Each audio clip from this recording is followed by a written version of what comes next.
Who hit a little harder though? Was it Ryan or was it Roelly? Because they both clearly. I ain't gonna lie, Roelly hit hard.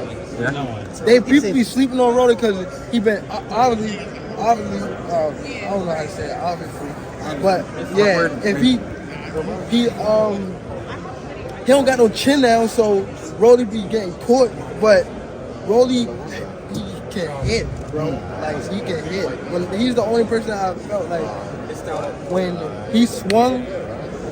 It felt like bricks was in mud. Is that the hardest really one? Is that the hardest one you faced in your career? Is that the hardest one? Who else I sparred that was like that was Danny Garcia. Danny Garcia, and that guy, he can hit. Danny, what? He Puerto Rican, huh? Yeah. Yeah. Was it like a hook he was swinging or? Everything. Oh, really? I ain't gonna lie. He didn't touch me. He didn't touch me with nothing clean. But when he did touch me, he was like, hit me all across the room, like boom, boom. I'm like, damn. We unpack. We unpack. Coming to your live boxing ego unpack. Yeah. We unpack. We unpack. We unpack. Coming to your live.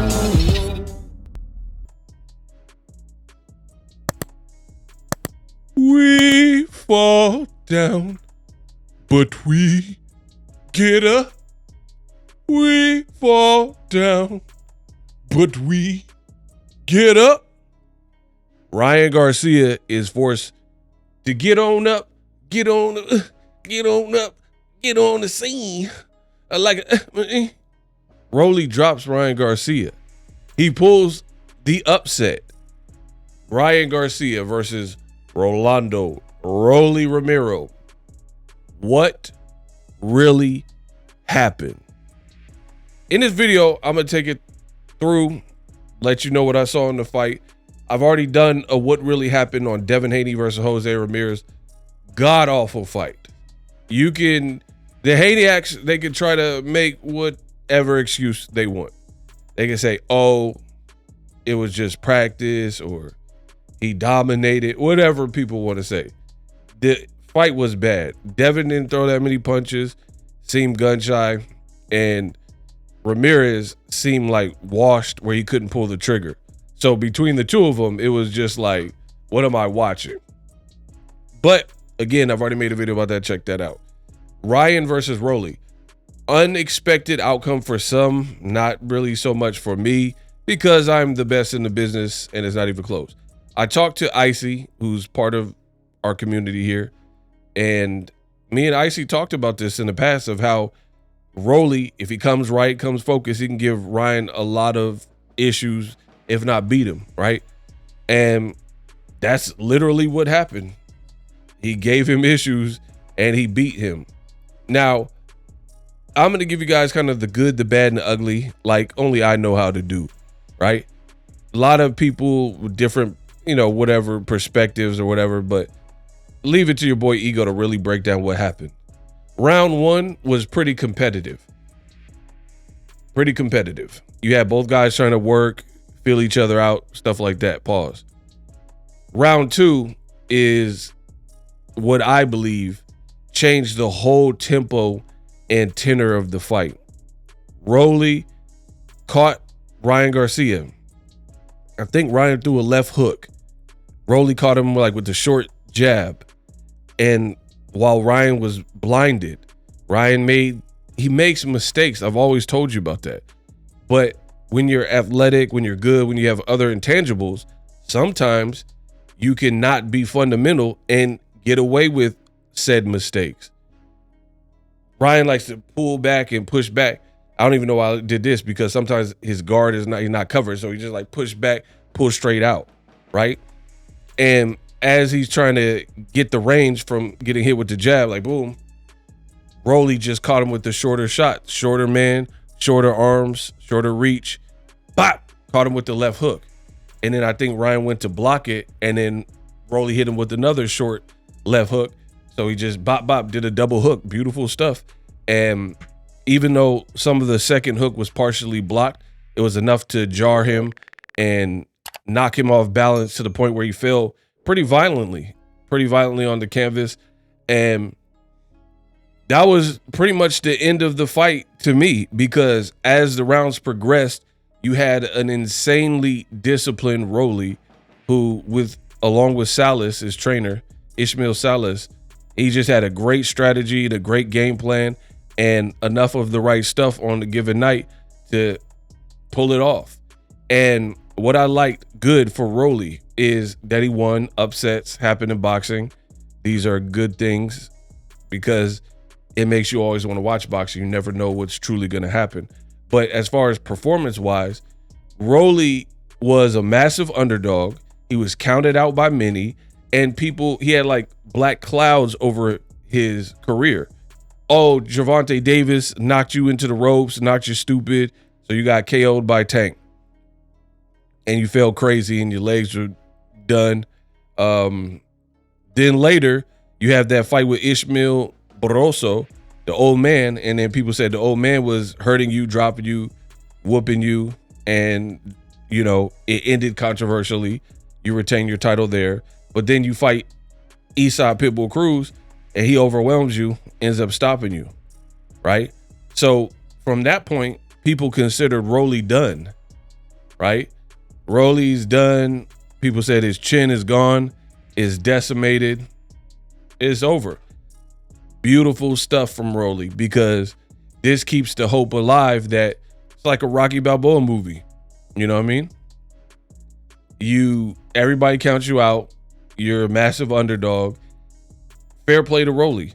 He also, when he fought that Emmanuel James dude or whatever, Jaimez, he didn't look that great in that fight. That was his first fight after the Pitbull Cruz fight. He didn't look that great. But on the given night, he knew what he was up against with Roelly. It was a fight he could get up for, and he did just that. So I got to give Roelly, first and foremost, the full praise. Now, there are a lot of narratives being pushed here, right? I see Devin Haney fans, the Haneyacks, they're celebrating. What are you celebrating for? This is not your victory. I hate in boxing when people do that. Where you'll have fighter A beats fighter B, and then fighter C and fighter C's fan base celebrates what fighter A did. Like, what part of the game is that? Fighter A knocked out fighter B.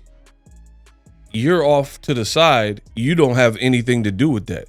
You didn't create that outcome. You didn't help that outcome. So why are you celebrating? You know what I mean? I never understood that. But that's what I'm seeing from the Devin Haney fans, the Haneyacks. They're saying like, oh, you know, as if Roelly beating Ryan proves or disproves anything with Devin Haney, you know?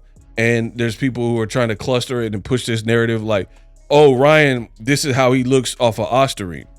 Listen, believe me, the person who keeps getting it right, or you could believe whoever you want, the pay is still the same. You know, for me, I don't think this fight had really anything to do with Osterine or lack thereof. You, again, take my word for it. Oh, no, Ego, you're wrong. It's Osterine. This is Ryan off the juice. All that radical stuff, low-hanging fruit.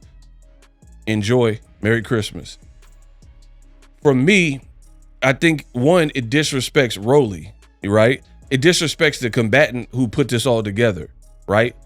It disrespects the preparation, the execution that Roelly showed if you're just going to surmise that Ryan is garbage without juice, without Osterine. You know, he's a failed fighter. Second, the thing that doesn't make sense about that is Ryan tested positive only in the Devin Haney fight, right? So he had other fights where he never tested positive and he looked more dynamic. He looked ferocious. Oscar Duarte, who's doing very well for himself. He also fought, you know, the Romero Dunos and guys like that. And he was knocking out other guys and hurting other guys. This particular fight was different. So for me, I'm not focusing on this was a lack of ostarine or, first of all, people keep saying steroid. You have to understand anabolics versus like a SARM like ostarine. The fact that you're saying steroids and just lumping it all together shows me you don't even know what you're talking about, right? There's SARMs, they're still banned. I get it. But then you have hardcore like PEDs like stanozolol, things like that. But I don't want to get too deep down the rabbit hole of banned substances, but they're not all made equal, just like any other drug, right? Heroin or meth is not the same as smoking weed. You know what I mean? It's just there's severities and different purities and potencies, blah, blah, blah. So I think it takes away from Ryan, by just saying, oh, it's no ostarine, really takes away from what Roelly did. Because, and here's another thing that's bothersome. People think in this boxing game, the only people who are juicing are people who get caught. So stupid. That's like thinking the only people who have ever been drinking and driving are people that get caught up in the checkpoint. You see how stupid that is?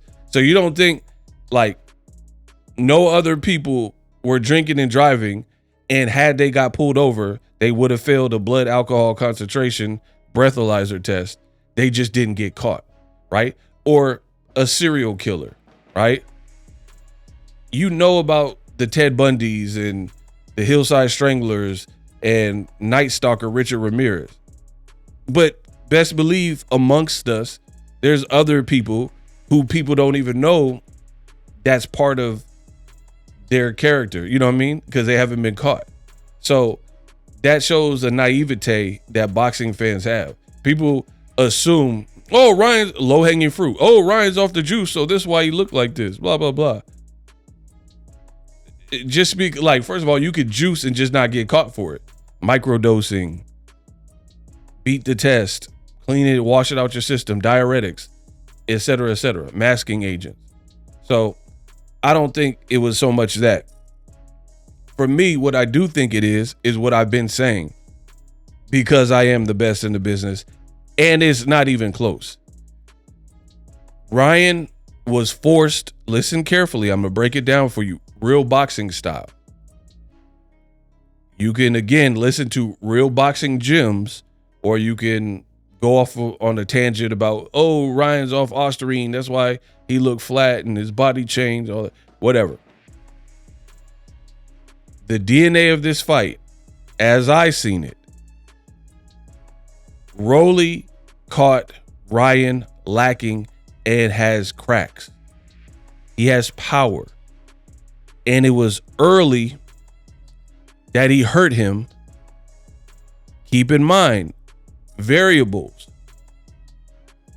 Ryan Garcia had a tumultuous 2024, suspended. Who knows what Ryan was doing when he was suspended? Because we know he was catting off during some of that because he was tearing up that hotel in Beverly Hills. That was after the Haney fight, right? Probably had to go to court for it and then eventually got dismissed. Then he was supposed to fight that Japanese guy in the exhibition, right? So he's had, who knows what he was doing, because when he had that fight with that Japanese dude lined up, Anpo, his face looked full. Like he didn't look in the shape that he showed up to the Roelly fight in, right? So he was on a long layoff, probably wasn't in the best shape, at least for some of it. Like I said, when he fought Anpo, or when he was scheduled to and they did the press conference, go look at his face. He didn't look dialed in, like got his weight down. Like a Terrence Crawford. You see Terrence Crawford and he pretty much looks in shape no matter what. Ryan didn't look like that. So that layoff, I think, was a big one. Not keeping yourself disciplined in your off season, having a year off. Then you moved up in weight to 147 pounds. Devin, people keep saying like, oh, haha, Devin won, Ryan didn't. Devin fought a more washed guy with less power at a catch weight of 144. Ryan thought he was going to go from the Devin fight to the full 147 And if you look at it, Roelly, if you look at his back, Roelly looked in shape. Roelly looked dialed in. He looked good at the 147. Look, he looked muscular. Jim Lampley was talking about this. Look at his back. Like Cassidy said, I got a gap like that long to your back, dog, to your back gone. Bro, Roelly was in shape looking. So all these things culminate into what we've seen. Again, you could just, Osterried, or you could listen to an intelligent breakdown. You got caught early that made you hesitate. The other thing is Roelly took Ryan's soul in that sparring tape. Everybody talked about it. Ryan's nose was busted and bleeding, and Roelly was super rough and crude, clearly had power.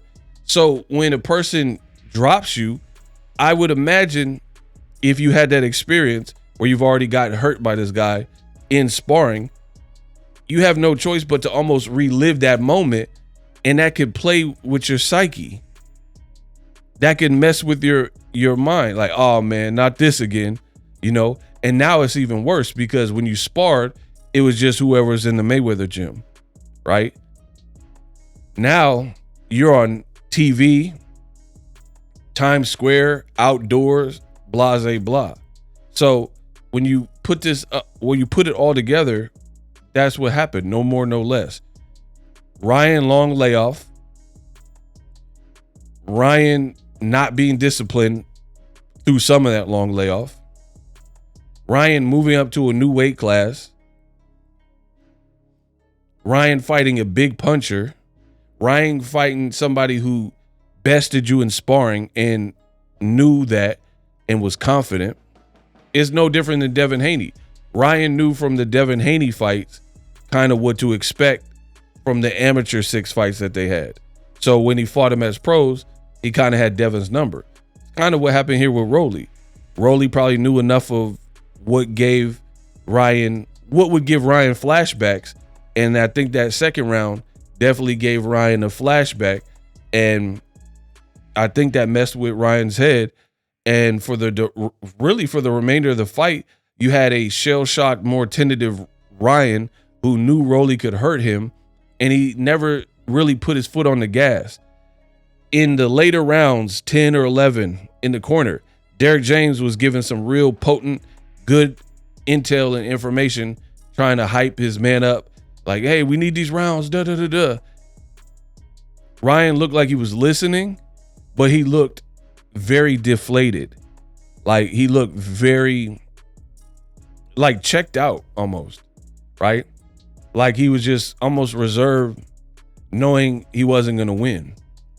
That's what it looked like to me. And Roelly stuck to a very disciplined script and game plan. God bless him. He deserved to win. Other thing Roelly did that was sneaky, he went to Ryan's body, right? 2 things that Roelly did very well that a lot of people, like the Haniacs, they don't give you real boxing. They just have fanboy narrative. Oh, the Osterring. You know what I mean? They're not going to give you a real break. I'm taking my time with this, giving you a real breakdown from a boxing perspective on some technical stuff. 2 things that Roelly did very well. Sneaky body attack. He did it pretty much throughout, especially in the first half of the fight. I think that was great. Dropping Ryan Garcia, that kind of goes without saying. That builds your confidence. And then he says, I seen that post-fight. Roelly said, I seen that I dropped him, but it might have been a flash knockdown. He was still here. He wasn't like unconscious or eyes rolling. So I went back to boxing. So he stayed very disciplined, very disciplined. So the body attack, very nice. And then the other thing is Ryan is known for the left hook. Known for it. That's his money, and he's fast with it. He whips it. He kept his right hand up. Super disciplined. So I was proud of Roelly. I know Roelly. Very proud of him. He kept that right hand up, covering his temple area. So that left hook, it was like glued to his head. So really, I know it sounds shocking, but Roelly boxed Ryan more effectively and better with a better strategy than Devin Haney. Boxing is crazy. All the people who slighted Roelly and said Roelly's trash, Shakur Stevenson said, oh, he's trash, Richardson Hitchens, Devin Haney, all these guys said he was trash. But if we really break it down, at 147, so this wasn't, Devin fought and struggled with a catchweight Ryan, right? The 144 Ryan or whatever, 143, right? Roelly fought the full-fledged 147, come in comfortable Ryan, and stuck to a script him and Salas drew up and kept his temple area guarded from the left hook. Whereas Devin was doing the bow and arrow jab and he was like dropping his hand and he was getting rocked with the hook even in round one. So realistically, you guys can try to make fun of Roelly and take away credit, say it was a fluke and all that. He fought a disciplined fight. And then the big difference is he has power in both hands, so he has the equalizer. So that also gives him an advantage. He's about Ryan's size, a little bit shorter, but he has the equalizer and he was being disciplined, not making egregious mistakes. And Ryan had no choice but to stay honest because of the power he possesses. Versus Devin Haney, Ryan could he could clown around and turn his back and do that weird stuff. And the threat of Devin's power wasn't as severe as Roelly's power. So Ryan was able to look bad, I guess, in certain rounds by not being active and turning his back, things like that with the weird shell thing he was doing. And he just didn't respect Devin's power the same. So as soon as Ryan opened up, he was able to get stuff done with Devin Haney. Styles make fights, people. And that's another reason why it's foolish for the Devin Haney fans to be bragging about what Roelly did. That doesn't have any bearing on Ryan versus Devin rematch. Or if you believe that, then Devin should fight Roelly next, right? And then if Devin wins, fight Ryan again. Let Ryan get a tune-up or something since he's coming off a loss. Do it like that. But styles make fights, and Roelly has power. And if he fights like that, discipline, it gives him a better chance. Also, you got to give Gervonta Davis a whole lot of credit because he already proved, at least to me, he's super dynamic. This whole main event, he knocked both of them out, which I knew going into the fight. I said going into the fight, but it's how he set it up. And another thing that's super impressive with Tank, and I know the Haney, they're not going to like positive talk about Tank, but it's the reality. Tank Davis is genuinely smaller than all of these guys. He hurt Devin Haney in sparring. He was smaller than him, right? He fights Roelly, knocks him out. He was definitely smaller than Roelly. Fights Ryan, knocks him out, makes him quit. He was smaller. So Tank he's smaller than all these guys, yet he's producing big outcomes. Smaller than Frank Martin. Pretty much everyone except for Pitbull Cruz, he was smaller than. Mario Barrios, blah, blah, blah. So that makes Tank's run and resume age like fine wine and makes it more impressive. And then you look at Devin Haney, is like, dang, Devin, they said he was the next Floyd Mayweather. He couldn't beat Ryan. And a person like Roelly was able to drop and beat Ryan Garcia. And I know that's a triangle theory, but I'm just saying you got to give props to Roelly for putting it all together on the given night. Now, sidebar issues. The Turkey decision to do this Times Square card, I told you from the beginning, was a mistake. Too gimmicky, so many variables. You're doing it outside. When the weather's certain ways, or if it's too cold, you mess up the fighter. See, this shows me that Turkey ain't been in a bunch of boxing gyms and really spent time with the fighters. Not like, oh, you went to a boxing gym wild card for a day. I'm talking about lived in a gym like me, where I'm in the gym multiple times per week working with fighters and filming and stuff like that, right? Covering fights and media days. It shows me that because you have no regard for the fighter experience. Like Turkey had these guys in taxis and they drove up down the street to the fight. They drove up, then had to walk out, walk down this road, hallway, then walk up some stairs, then walk on a platform, then walk downstairs, then walk all the way to the ring, then walk up the apron, the stairs to get in the ring. That's a lot of walking. Like your fighter is burning unnecessary energy just by walking. I know it doesn't seem like much, but boxing is taxing. Imagine a 12-round fight and you have to pull from somewhere when you're exhausted. So if you burn out your legs just by something as small as a ring walk where you had to walk up some stairs, like some of these fighters I've seen fight, like Chris Eubank, when he fought Conor Benn, he looked completely, especially since I think he was weight drained a bit and he was dehydrated. So he put his body through that. He looked tired. He looked super tired, where he was like, his spirit was keeping him up, right? Where he just had no energy. So imagine you did this long trek from the side of the road where you got dropped off all the way to, the ring and all this obstacles and stuff. This is what Turkey set up. It was foolish. When you could have just did an indoor venue, standard walkout because it's down a ramp, they get in the ring, done. You want to be extra and extravagant and do all this bougie stuff, and it's not needed, and it doesn't really work in boxing. And the crowd atmosphere was trash. It was like one of the Rona 19 bubble cards. That's what it looked like. That's what it sounded like. No energy. Like Ryan got dropped in round 2 by Roelly. If that was in Madison Square Garden or Barclays, the energy, you'll hear a roar, because it's real boxing fans. Turkey had private, invitation only celebrities and, a few other people in that corral. You're not going to get the same energy as like die-hard boxing fans, some of which are drunk and, they're just die-hard. This is what they live for, the sport of boxing. It's a different energy. So the energy was lacking. And I said that before the fight. Funny enough, Ryan says post-fight that it felt weird.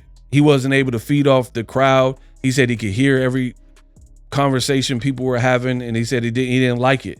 He didn't like the experience. So once again, your boy Ego keeps proving my greatness and that I was right? I said all these things before the fight. You're taking the fighter out the element, and then multiple people had still performances, maybe some of it, and I'm not blaming it all on the venue and it being outdoors, but we'll never know now. But at the same time, if you didn't do all these things, like do this outdoor card, who knows? You know what I mean? You fighters, a lot of fighters, because I know them, they're creatures of habit. So they have certain rituals, like they might be in their locker room and they want to shake out or jump rope or pray or whatever, or get real, meditate real loose or listen to jazz music or whatever. Remember Devin Haney fight? Ryan Garcia was in the back with a symphony, getting his mind right. But for this fight with Roelly, he's in the back of a Sprinter or some kind of car, Uber X or something, and he's like cramped up in a car, and I don't know where he got gloved up in. It's just goofy.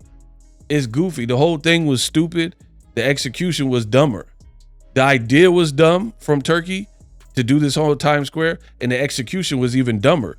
You know what I mean? Where you got him getting gloved up. They had one fight where the fighter had wraps on, and it was the firefighter versus a policeman fight, right? He had wraps on, but he hadn't been gloved up yet, and he's in the ring. Like, where do they do this at? But if you do a standard venue like everyone else does for boxing, you could make profit because you had names on the card, so you could have sold it. You would have had a better crowd with more excitement, and they could interact with it. Like, don't take it away from boxing fans. And you wouldn't have to glove up and, lace your boots and stuff in a car or whatever and do this long walk to the front, arduous walk. when you got to fight. So, you know, little things like that. Like I said, fighters could be creatures of habit, and you got them doing all this weirdo stuff. It might not be conducive to their fight, because it's anything that's different. Like if let's say I'm Turkey, I have all the money, and I'm like, I love boxing. Let's do this. Let's fight in Alcatraz. And then you have somebody like warming up in a canoe. I mean, that's different. That's not normal. Fighters aren't normally in canoes getting gloved up and breaking the sweat before their fight. So when you start changing the way boxing has pretty much always been, just for a spectacle and gimmicks, it could be bad. And you will see upsets, and you will see calamity, and people who express their discontent and aren't really happy with the end result. Jose Ramirez looked horrible and flat. Barboza looked horrible and flat. Ryan looked horrible and flat. Horrible day for Golden Boy. Golden Boy Promotions, they had 3 fights and they were 0-3. Barboza, Golden Boy fighter, just became champion, lost to T.O. Devin, even though it wasn't exciting, he beat Jose Ramirez clean. Like there's no, it wasn't, I mean, a win is a win, you know, period. So he got the win. It just wasn't thrilling. But Ramirez, Golden Boy fighter, lost. And then your star, Ryan Garcia, got dropped and lost. So Golden Boy Promotions did horrible. They had 3 fights, 3 losses. So I don't really see, it was a bad night for boxing. I don't see who really came out on the top of this.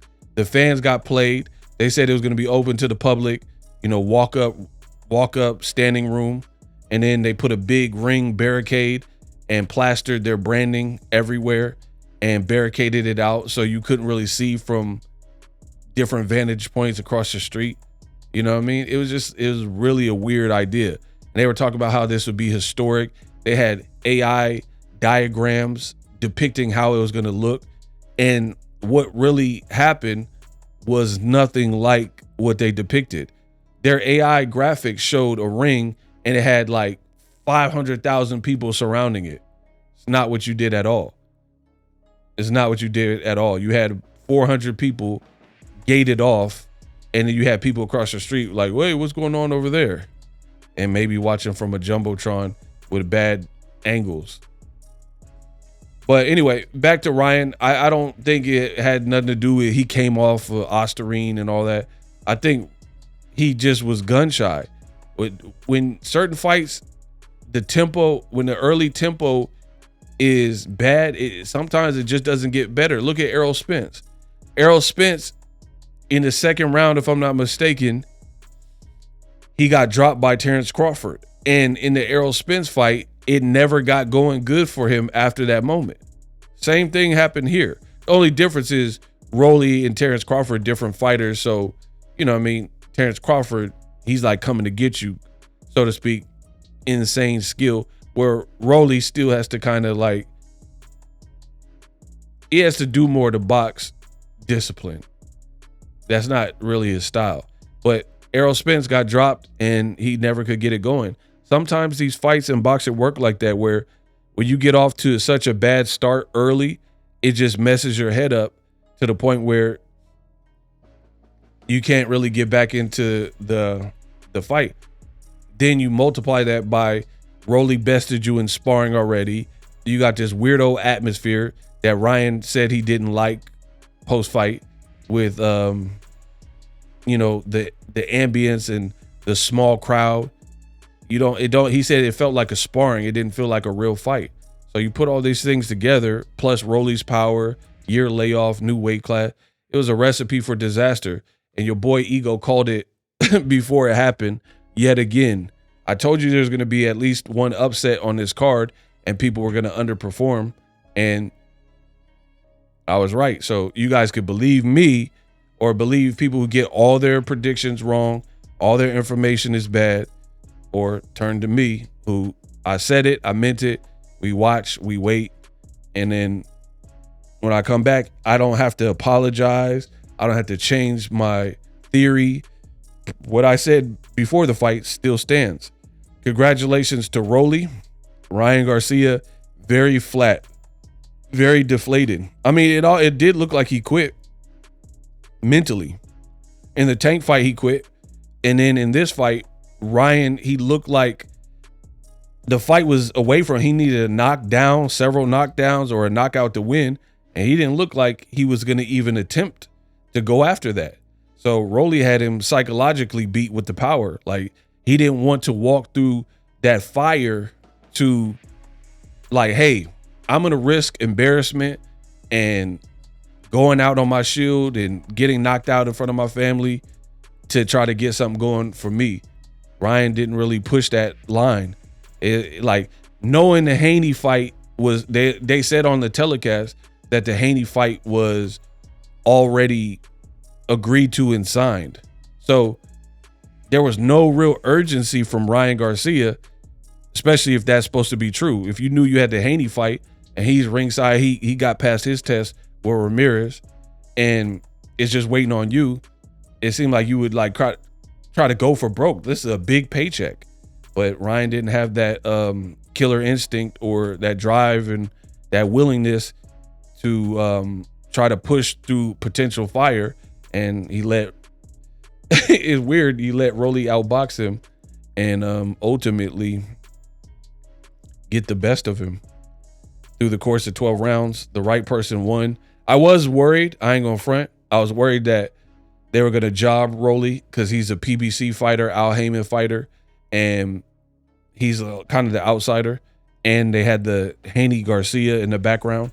But fortunately, the right person won, which is Roelly. The fight was for the regular WBA belt. So Ryan losing, the whole plan is messed up. Because if Ryan would have won, he would, for the first time, be a WBA champion at 147.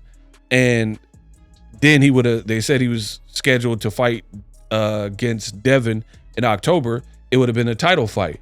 But even if they pursue the fight now, at this point, if they go straight into Haney rematching Ryan, it's not going to be a title fight no more because he didn't secure the bag. He didn't get the title. So Turkey's moves continued to fail. And this reminds me of what he did with Martin Bakole.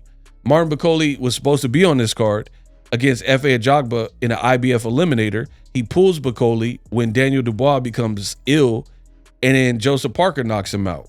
And he didn't even have a camp to train. It's like, why are you making these decisions and it's altering the trajectory of future fights and lessening them? Now, F.A. Ajagba, he is fighting against Bakole still, but it's not for the IBF eliminator for Daniel Dubois' belt. So it's like, yeah, you're still giving us the fight, but Turkey is giving us the fight after it's already watered down and losing. Like, okay, Turkey did this with Wilder.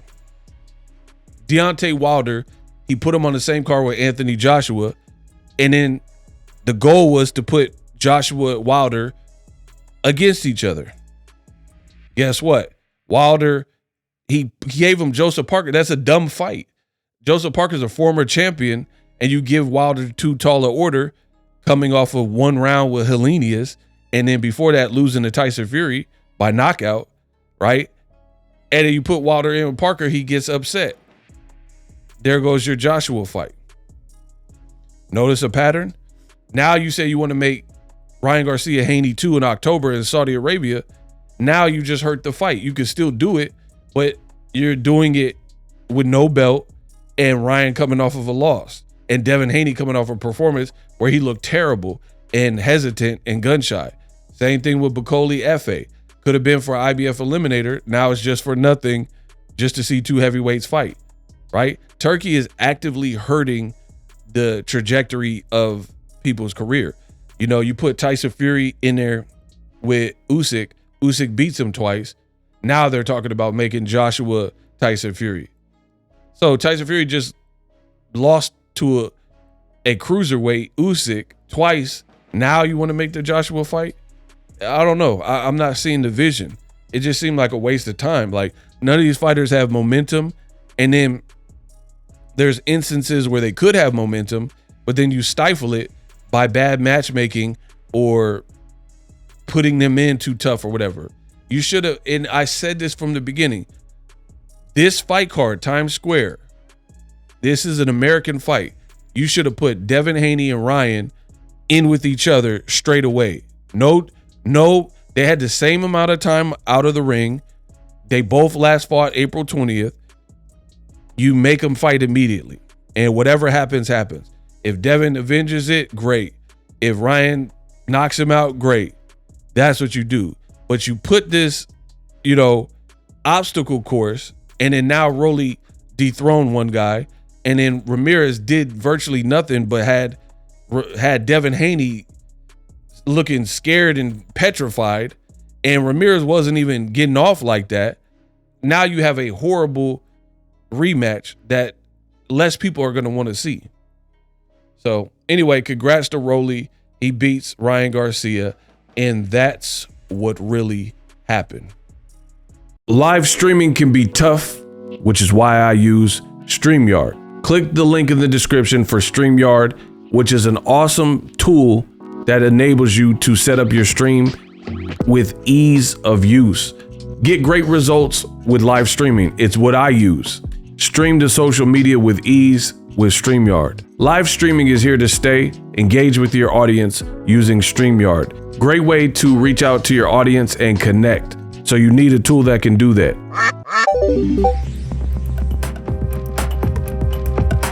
If you're new to YouTube and you're struggling to get views, one tool I can provide to you is TubeBuddy. I've been on YouTube over 10 years. I use TubeBuddy daily to crank out videos just like this one that you're watching. Learn how the pros do it with TubeBuddy. YouTube receives a lot of traffic, which also means a lot of creators, a lot of people putting out content. So you need to learn the ropes so you know how to separate yourself, especially if you're new. But even if you're a pro, use TubeBuddy. The link is in the description. Get more views, more subscribers, and a higher click-through rate, so ultimately you can realize all of your online goals. Use my affiliate link in the description and grow your channel fast.